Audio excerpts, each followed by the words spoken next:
जय श्रीमन नारायण। राधे राधे। कैसे हैं आप लोग? आशा करती हूँ आप लोग अच्छे होंगे। आप सभी लोगों को पौष मास के कृष्ण पक्ष में पड़ने वाली सफला एकादशी की हार्दिक शुभकामनाएं। जय श्रीमन नारायण। नारायण की कृपा आप सब पर बनी रहे, यही मेरी कामना है। तो आज मैं आप सभी लोगों को सफला एकादशी की कहानी सुनाती हूँ, कथा कहती हूँ। आप लोग ध्यानपूर्वक श्रवण करें। इस कथा को सुनने मात्र से जाने कितने पापों का नाश हो जाता है और भगवान उस इंसान की जो ये कथा सुन रहा है उसकी सारी मनोकामनाओं को पूर्ण करते हैं। तो चलिए मैं सुनाती हूँ भगवान नारायण की यह प्यारी सी कथा। कथा इस प्रकार है कि एक बार भगवान माधव से युधिष्ठिर जी कहते हैं कि हे माधव, पौष मास के कृष्ण पक्ष में जो एकादशी पड़ती है उसका क्या नाम है और उस व्रत के अधिदेव कौन है, उस व्रत की विधि क्या है, उस व्रत करने से फल क्या मिलता है। तब भगवान नारायण कहते हैं, बहुत ही सुंदर प्रश्न है आपका और जगत के कल्याण के लिए मैं तुमसे यह बताता हूँ कि जो पौष मास शुक्ल पक्ष कृष्ण पक्ष में एकादशी पड़ती है उसका नाम है सफला एकादशी। उसकी विधि लोकहित के लिए मैं तुमसे कहता हूँ। इस एकादशी का नाम सफला है और इसके नारायण आदिदेव है।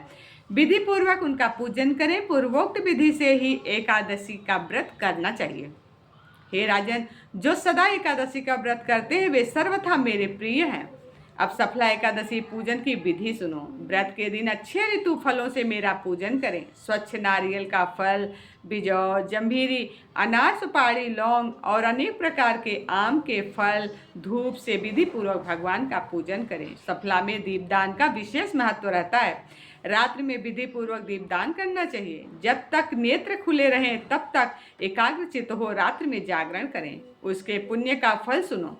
हे नराधिप, उसके समान न तो यज्ञ है, न तीर्थ है, न संसार में कोई व्रत है। 5000 वर्ष तपस्या करने से जो फल मिलता है वह सफला एकादशी के व्रत से मिल जाता है। हे राजा शार्दुल, अब सुनो। महिष्मती राजा की चंपावती नाम का एक प्रसिद्ध पुरी थी। राजा के 4 पुत्र थे। उनमें लुम्पक नामक बड़ा पापी था। एक पुत्र था जिसका लुम्पक नाम था। वह बहुत ही पापी था, परस्त्रीगामी था, जुआरी था, वेश्यागामी था। राजा ने पुत्र की ऐसी दशा देखकर राजा राज्य से निकाल दिया।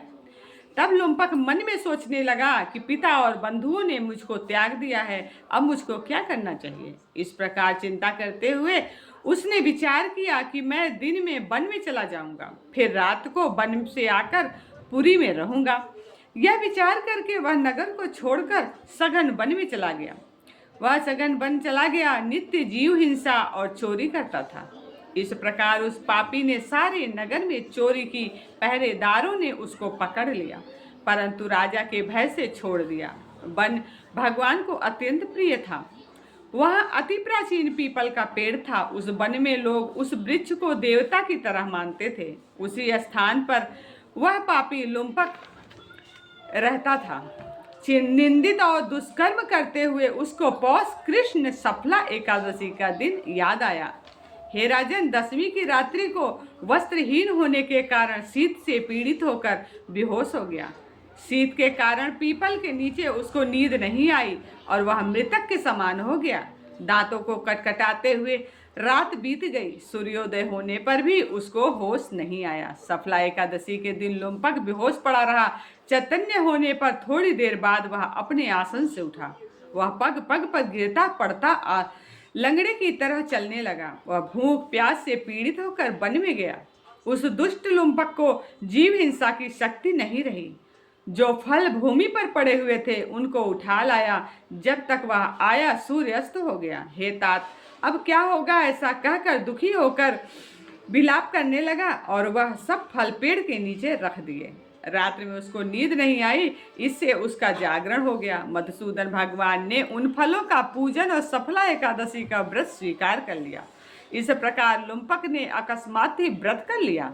इस व्रत के प्रभाव से उसको निष्कंटक राज्य मिल गया। सूर्य के उदय होने पर एक दिव्य घोड़ा आया। दिव्य वस्तुओं से युक्त वह घोड़ा लुम्पक के पास आकर खड़ा हो गया।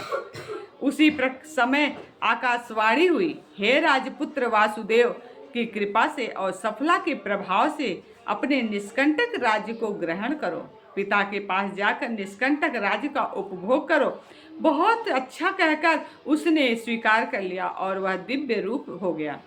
कृष्ण भगवान में परम भक्ति हो गई। सुंदर आभूषणों को धारण करके पिता को नमस्कार करके घर में रहने लगा। उस वैष्णव पुत्र को पिता ने निष्कंटक राज्य दे दिया। उसने बहुत वर्षों तक राज्य किया। एकादशी के दिन वह भगवान की भक्ति में लीन रहने लगा। वृद्धावस्था प्राप्त होने पर पुत्र को राजगद्दी देकर मन को स्थिर करके विष्णु की भक्ति में तत्पर होकर वन को चला गया। इस प्रकार से जो सफला एकादशी का व्रत करते हैं या सफला के महात्म्य को सुनते भी हैं, इस लोक में यश लेकर निसंदेह मोक्ष को प्राप्त होते हैं।